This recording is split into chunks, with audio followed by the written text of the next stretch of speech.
నిజంగా ప్రజాపాలన ప్రజాస్వామికబద్ధంగా ప్రజలకేదో తెలంగాణ రాష్ట్రానికి మేలు జరిగేటటువంటి పాలన కొనసాగుతుందని చెప్పి చాలామంది ప్రజాస్వామికవాదులు కానీ ప్రజలు కానీ కొంత అనుకున్నారు వీళ్ళు చెప్పినటువంటి మాటల వల్ల. కానీ వాళ్ళ రాష్ట్రంలో ఏం నడుస్తుందంటే ఇందిరమ్మ రాజ్యంలో రేవంత్ రెడ్డి కుటుంబ పాలన నడుస్తున్నది అనేది చాలా స్పష్టంగా కనబడతా ఉంది.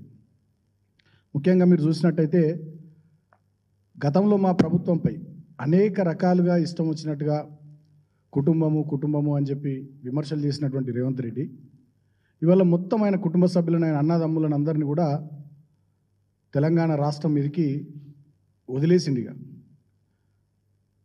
ఒక దుర్మార్గమైనటువంటి సంస్కృతికి తెరలేపిండు. మరి వీళ్ళ అన్నదమ్ములకు ఏమైనా పదవులు ఉన్నాయా, అధికారిక హోదాలు ఉన్నాయా, వీళ్ళేమైనా ప్రజాప్రతినిధులా అంటే అది కూడా ఏం కాదు. ఈ సాక్షాత్తు అసెంబ్లీ కమిటీ హాల్లో జరిగినటువంటి మీటింగ్లో స్పీకర్ గారి అధ్యక్షతన అసెంబ్లీ కమిటీ హాల్లో జరిగినటువంటి వికారాబాద్ జిల్లాకు సంబంధించినటువంటి సమీక్షా సమావేశంలో రేవంత్ రెడ్డి వాళ్ళ బ్రదర్ తిరుపతి రెడ్డి కూర్చున్నటువంటి ఈ ఫోటో మీకు చూపిస్తా ఉన్నా. సాక్షాత్తు రాష్ట్ర అసెంబ్లీ కమిటీ హాల్లో స్పీకర్ గారి అధ్యక్షతన జరిగినటువంటి వికారాబాద్ జిల్లా సమీక్షా సమావేశానికి సంబంధించి ముఖ్యమంత్రి సోదరుడు ఆ మీటింగ్లో అధికారికంగా వేదిక మీద కూర్చున్నటువంటి ఫోటోను మీకు చూపిస్తూ ఉన్నా. అదేవిధంగా ఇదే ముఖ్యమంత్రి రేవంత్ రెడ్డి సోదరుడు తిరుపతి రెడ్డి గారు ఆయనకు ఏ అధికారిక హోదా లేకున్నా కొడంగల్ నియోజకవర్గంలో కళ్యాణ లక్ష్మి చెక్కుల పంపిణీ కార్యక్రమంలో వేదిక మీద కూర్చొని ఆ రోజు మా జెడ్పీటీసీ మా విద్యార్థి నాయకుడు సోదరుడు తెలంగాణ ఉద్యమంలో పాల్గొన్నటువంటి బిడ్డ మైపాల్ ఆయన అక్కడ జెడ్పీటీసీ ఉంటే ఆయన చేతుల మీదకి వెళ్ళి కాకుండా ఈయన ఒక రాజ్యాంగేతర శక్తి మాదిరిగా ఏ హోదా లేకుండా కూడా అన్నయ్య వాళ్ళ బ్రదర్ యొక్క అధికారాన్ని అడ్డం పెట్టుకొని అక్కడ జెడ్పీటీసీలను ఎంపీటీసీలను ప్రజల చేత ఎన్నుకోబడ్డ ప్రజాప్రతినిధులను పక్కన పెట్టి ఆయననే కళ్యాణ లక్ష్మి చెక్కులను పంచినటువంటి విషయాన్ని కూడా మీకు ఈ ఫోటో ద్వారా చూపిస్తా ఉన్నాం. తర్వాత ఇంకొక సోదరుడు కొండల్ రెడ్డి ఈయన ఏకంగా ఒక బృందాన్ని తీసుకొని ఆస్ట్రేలియా పర్యటనకు పోయిండు. ఆస్ట్రేలియా పర్యటనలో ఈ కొండల్ రెడ్డి ప్రజాప్రతినిధిగా ఎన్నికైన వరంగల్ ఉమ్మడి జిల్లాకు సంబంధించిన ఎమ్మెల్యే నాయన్ రాజేందర్ రెడ్డి గారు వరంగల్ వెస్ట్ నుంచి ఆయన ప్రాతినిధ్యం వహిస్తున్నారు. ఆయనను పక్క సీట్లో కూర్చుండబెట్టి ఈయన మధ్యలో సీట్లో కూర్చున్నాడు ఆస్ట్రేలియా పర్యటనలో. మరి ఈయనకి ఏ అధికారిక హోదా ఉంది, ఎట్లా అయినా ఏ హోదాలో ఒక బృందాన్ని ఆస్ట్రేలియా పర్యటనకు తీసుకొని పోయిండు, అక్కడ ఎన్నికైన ప్రజాప్రతినిధి పక్కకు పెట్టి ఈయన అక్కడ మేయర్ సీట్లో ఎట్లా కూర్చున్నాడు. ఇదొక ఫోటో ఇవాళ ఈ పత్రిక మీడియా మిత్రుల సమావేశం ద్వారా తెలంగాణ ప్రజలకు చూపిస్తా ఉన్నాం. ఇదే కొండల్ రెడ్డి రాజ్యాంగేతర శక్తి మాదిరిగా వందలాది కార్ల కాన్వాయ్తో అటు కామారెడ్డి వైపు పోయినా, ఇటు కొడంగల్ వైపు పోయినా, షాద్నగర్ వైపు పోయినా, హైదరాబాద్లో తిరిగిన, రంగారెడ్డి జిల్లాలో తిరిగిన వందలాది కార్ల కాన్వాయ్తో పోలీసు సెక్యూరిటీతో ఈయన 2+2 గన్మెన్ సెక్యూరిటీతో ఎక్కడికి పోతే అక్కడ ముందర ఆయా పోలీస్ స్టేషన్ల పరిధిలోని పోలీసులు ఎస్కాట్ వాహనాలని సమకూర్చడం, ఈయన ఒక ముఖ్యమంత్రి మాదిరిగా ఈయన వందలాది కార్ల కాన్వాయ్తో ఈయన తిరుగుతూ ఉన్నాడు కొండల్ రెడ్డి. తర్వాత ఈయన ఇంకొక సోదరుడు ముఖ్యమంత్రి రేవంత్ రెడ్డికి సంబంధించి ఈయన పేరు జగదీశ్వర్ రెడ్డి.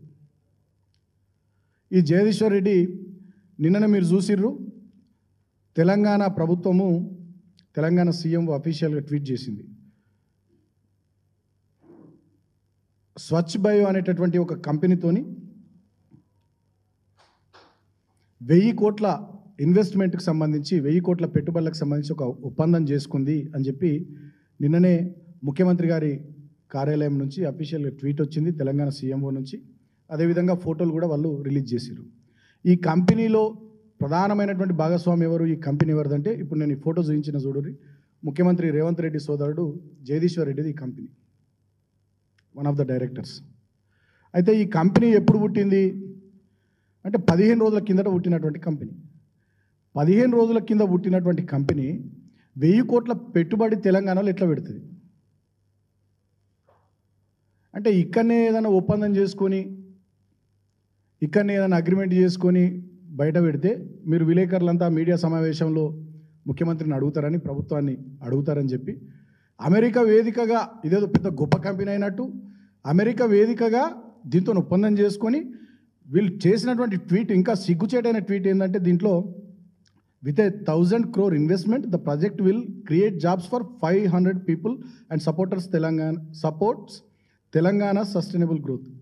15 రోజుల కిందట ఏర్పాటైనటువంటి కంపెనీ అట.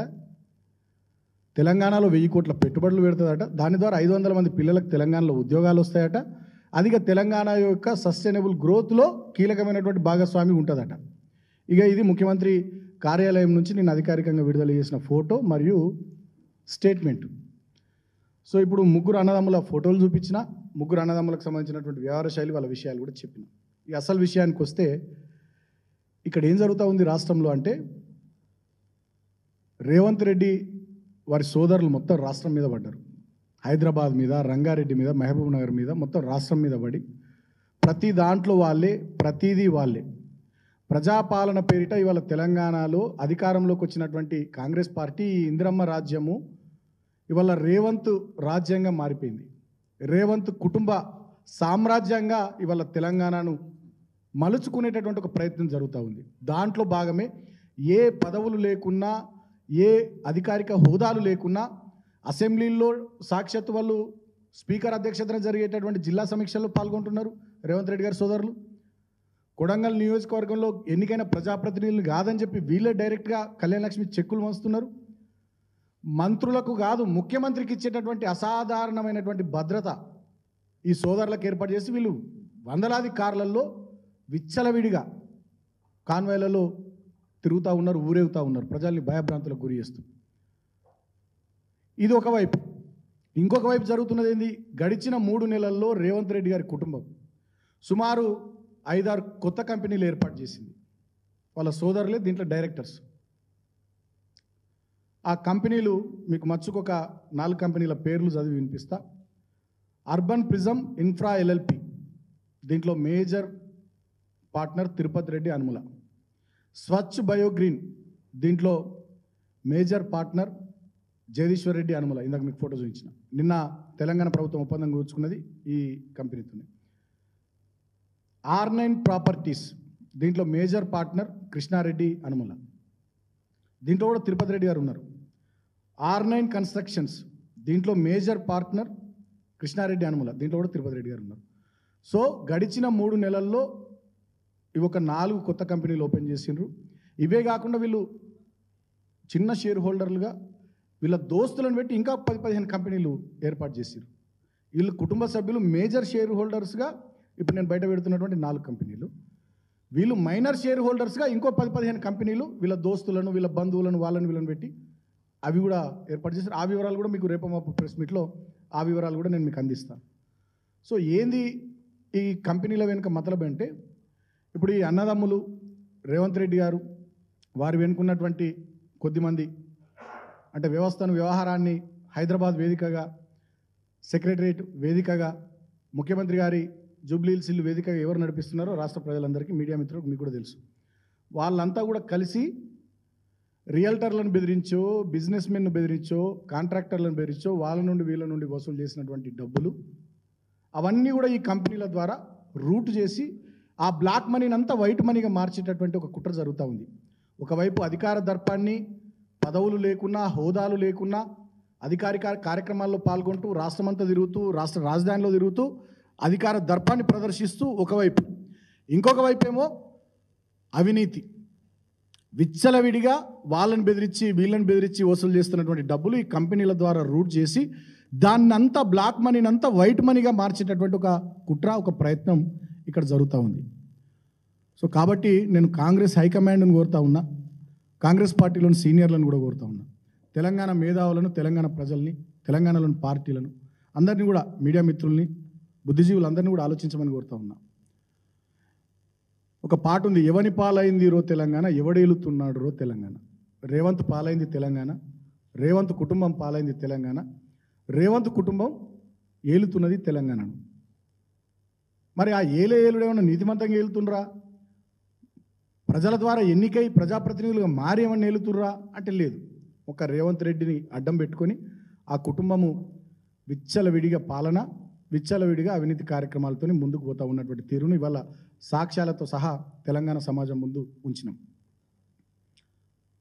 ఇక వీటిని ప్రశ్నిస్తే, వీటి గురించి మాట్లాడితే కేసులు. ఈ ప్రజాపాలనలో బీఆర్ఎస్ పార్టీ నాయకుల మీద, కార్యకర్తల మీద వీళ్ళు చేస్తున్నటువంటి ఇటువంటి దుర్మార్గాలు, ఈ దౌర్జన్యాలు, ఈ దాష్టికాలు బయట పెడుతున్నటువంటి సందర్భంలో అందరి మీద కేసులు అయితే ఉన్నాయి. నిన్నటికి నిన్న మొన్న మేము 25వ తేదీ మేడిగడ్డ పర్యటనకు పోయినందుకు నిన్న ఆ కేసు విషయం వెలుగులోకి వచ్చింది. కేటీఆర్ గారి మీద, మా వర్కింగ్ ప్రెసిడెంట్ గారి మీద, నా మీద, మా మాజీ ఎమ్మెల్యే భూపాలపల్లి వెంకటరమణారెడ్డి గారి మీద, మా అందరి మీద ఏదో కేసులు పెట్టిరని చెప్పి నిన్న వచ్చింది. కేసులు మాకు కొత్త ఏం కాదు, భయపడేది లేదు. మీరు మా మీద ఎన్ని నిందలేసినా, ఎన్ని కేసులు పెట్టినా మేము అదిరేటోళ్ళం కాదు, బెదిరేటోళ్ళం కాదు. తెలంగాణ ప్రజల పక్షాన ప్రధాన ప్రతిపక్షంగా మా గొంతు వినిపిస్తాం. నిజాన్ని నిర్భయంగా ప్రజల ముందు ఉంచుతాం.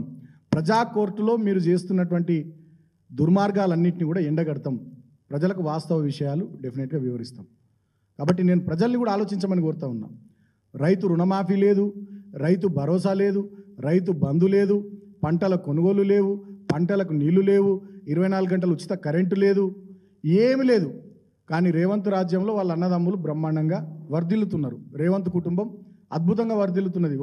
ఒక సోదరుడేమో ఆస్ట్రేలియాకు పర్యటనకు పోతాడు, ఇంకో సోదరుడేమో ఇక్కడ అధికారిక కార్యక్రమాలలో ప్రజాప్రతినిధులను తోసిరాజన్ ఆయన పాల్గొంటుంటాడు, ఇంకో సోదరుడేమో బూటకపు బోగస్ కంపెనీలు పెట్టి బ్లాక్ మనీని వైట్ మనీ ఎట్లా చేయొచ్చో ఆ ప్రయత్నాల్లో ఇంకో సోదరుడు ఉంటాడు. దీని అంతటికి బాస్ రేవంత్ రెడ్డి గారు. కాబట్టి దీన్ని తెలంగాణ సమాజం గమనించాల్సిందిగా నేను ఈ సందర్భంగా అందరికి విజ్ఞప్తి చేస్తూ ఉన్నా. పాత తెలుగు సినిమాలో ఒక పాట ఉంటుంది, కుటుంబం అన్నగారి కుటుంబం. ఇవాళ చూపిస్తున్నాడు, ఆ పాట గుర్తుకొస్తున్నది. కుటుంబం అన్నగారి కుటుంబం అని ఒక పాట ఉంటుంది. ఈ రేవంత్ అన్నగారి కుటుంబం వాళ్ళ కథా కార్ఖాన అంతా కూడా వాళ్ళ తెలంగాణ సమాజం ముందుకు వస్తూ ఉన్నది. వీళ్ళ 100 కార్ల కాన్వాయ్లు, పోలీస్ ఎస్కాట్లు, అసాధారణ రీతిలో భద్రత వీళ్లకు. అదేవిధంగా నేను ఇందాక చూపించినట్టుగా వీళ్ళ బోగస్ డొల్ల కంపెనీల ఏర్పాట్లు, వీళ్ళ ఆస్ట్రేలియా పర్యటనలు, అధికారిక హోదా లేకున్న అసెంబ్లీ కమిటీ హాల్లో వీళ్ళు రివ్యూ మీటింగ్లో వేదిక పైన స్పీకర్తో సమానంగా వీళ్ళు కూర్చోవడాలు, మంత్రులతో సమానంగా కూర్చోవడాలు. దయచేసి తెలంగాణ సమాజం రేవంత్ కుటుంబం ఏం చేస్తున్నది, రేవంత్ కుటుంబం యొక్క అధికార దర్పం, అధికార మదం వాళ్ళు ఎట్లా ప్రవర్తిస్తున్నారో ఒకసారి ఆలోచన చేయాల్సిందిగా నేను తెలంగాణ సమాజానికి విజ్ఞప్తి చేస్తా ఉన్నా. అదేవిధంగా వాళ్ళు చేస్తున్నటువంటి అవినీతి, డొల్ల కంపెనీలు సృష్టించి, బోగస్ కంపెనీలు సృష్టించి 15 రోజుల క్రితం పుట్టినటువంటి కంపెనీ 1000 కోట్ల పెట్టుబడి పెడుతుందని రాష్ట్ర ప్రభుత్వంతో ఒప్పందం చేసుకుంటే ఇంతకన్నా సిగ్గుచేటైన ముచ్చటేమైనా ఉంటుందా? ఈ విషయం మార్కెట్లో ఆల్రెడీ స్ప్రెడ్ అయింది. తెలంగాణ ప్రభుత్వం గురించి, తెలంగాణ గురించి, రాష్ట్రం గురించి ఇక వేరే కంపెనీలు ఏమనుకోవాలి, వేరే ఇన్వెస్టర్లు ఏమనుకోవాలి, వేరే రాష్ట్రాలు, కేంద్ర ప్రభుత్వం, వేరే పెద్ద పెద్ద పెట్టుబడిదారులు, కంపెనీలు ఏమనుకోవాలి? ఇటువంటి చిల్లర వ్యవహారాలు జరుగుతూ ఉంటే, ఇటువంటి బోగస్ పనులు ఇక్కడ చేస్తూ ఉంటే తెలంగాణ స్టేట్ రెప్యుటేషన్ దెబ్బతినదా? నేను అడుగుతా ఉన్నా రేవంత్ రెడ్డి గారిని, ఇటువంటి పనులు బంద్ చేయండి. మీరు ఈ 5 ఏళ్ల కోసమే ముఖ్యమంత్రి, మీరేం శాశ్వతమైనటువంటి ముఖ్యమంత్రి కాదు.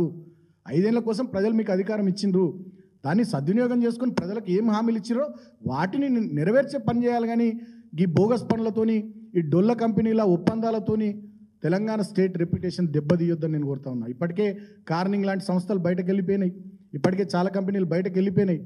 ఇప్పుడు జరుగుతున్నటువంటి ఒప్పందాలు కానీ, వస్తున్నటువంటి ఎక్స్పాన్షన్స్ అన్నీ కూడా గతంలో కేటీఆర్ గారు ఐటీ ఇండస్ట్రీస్ మినిస్టర్గా ఉన్నప్పుడే బాటలు పడ్డాయి. దానికి ఈయన కొత్త చేస్తున్నది ఏం లేదు.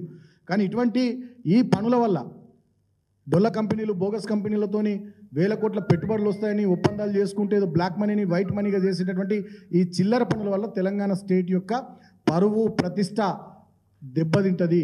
కాబట్టి రేవంత్ రెడ్డి గారికి నేను సూచిస్తా ఉన్నా, ఇటువంటి బంద్ చేసుకోవాలి. అంతిమంగా మీరు శాశ్వతం కాదు, మేము శాశ్వతం కాదు, తెలంగాణ స్టేట్ శాశ్వతం.